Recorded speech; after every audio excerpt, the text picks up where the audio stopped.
Tihti on inimestel naiivne lootus, et küll keegi kuskil mingis jaamas kõik jäätmed ikkagi sorteerib. Aga tehke üks eksperiment, avage üks olmejäätmete konteiner ja vaadake, mis seal siis sees on. Enamasti on seal sees kõik läbisegi.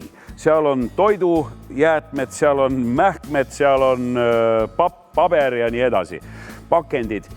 Ja nüüd käsi püsti, kes on valmis, kes on võimeline seda läga kõike sorteerima. Ja nõnda viisi ongi.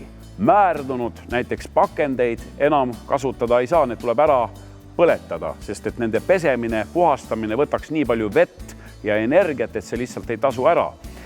Sellepärast peamegi me kõik kodudes prügi sorteerima. Kui palju üldse Eesti inimesed sorteerivad prügi ja kui palju sellest sorteeritud prügist siis taaskasutusse jõuab? Kui me võrdleme ennast teiste Euroopa Liidu riikidega, siis me väga head sorteerijad ei ole. Ja me oleme tegelikult Euroopa Liidus tagant poolt 6. või 7. Tõsi on see, et ega see Eesti pakendite kogumise süsteem väga mugav ei ole. Ja mõnes mõttes on see isegi ebaõiglane, et need inimesed, kes täna sorteerivad, nendele põhimõtteliselt öeldakse, et mine orienteeru mööda linna ringi ja otsi endale konteiner, kus sa nendest lahti saad. Et see on üks asi, mis peab Eestis lähiajal muutuma, on see, et me peame natukene muutma seadusandlust ja need konteinerid peavad tulema kodude ligidale. –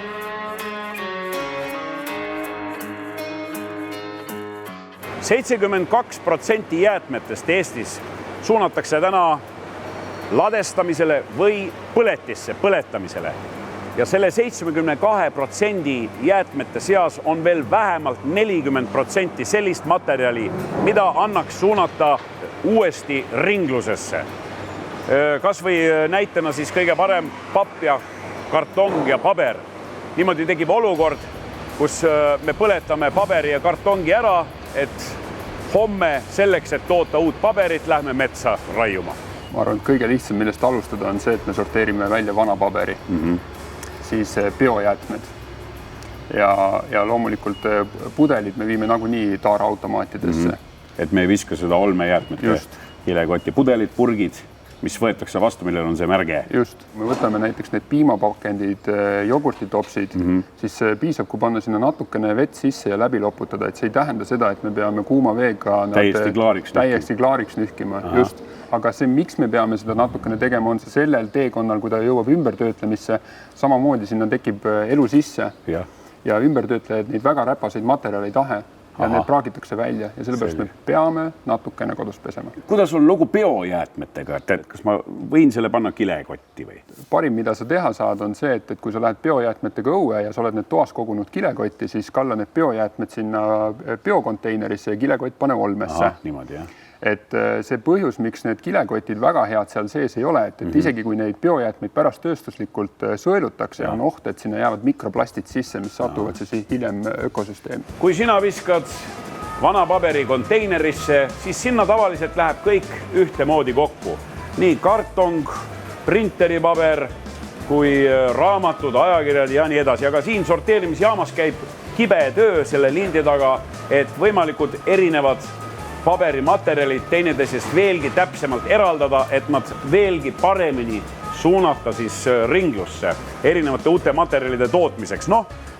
Kartongist saab taaskord lainepappi ja printeripaberist saavad näiteks laste joonistusplokid.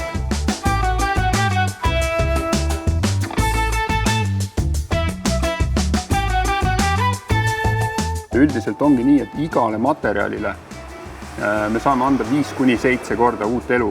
Koguni nii. Ja. Et kui me võtame näiteks jogurtitopsid, siis jogurtitopsidest saavad näiteks tepslid.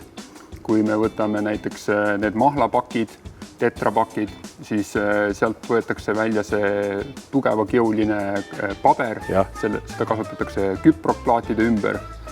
Vanadest patareidest näiteks tehakse päikesekreeme, nii et see on väga-väga põnev maailm. Prügi näol ei ole tegemist lihtsalt mateeriaga, mis kuskile haihtub, vaid tegemist on loodusest võetud ressursiga.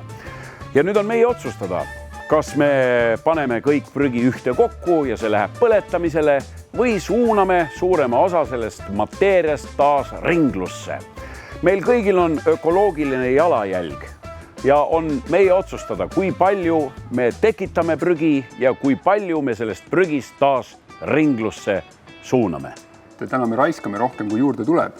Et kui me paneksime kõik need ressursid ühte lattu aasta alguses, mis planeet suudab 1 aasta jooksul juurde tekitada, eks see ladu saaks tänase päeva seisuga ja tänase tarbimismahtude juures umbes juuni keskel, augusti alguses tühjaks.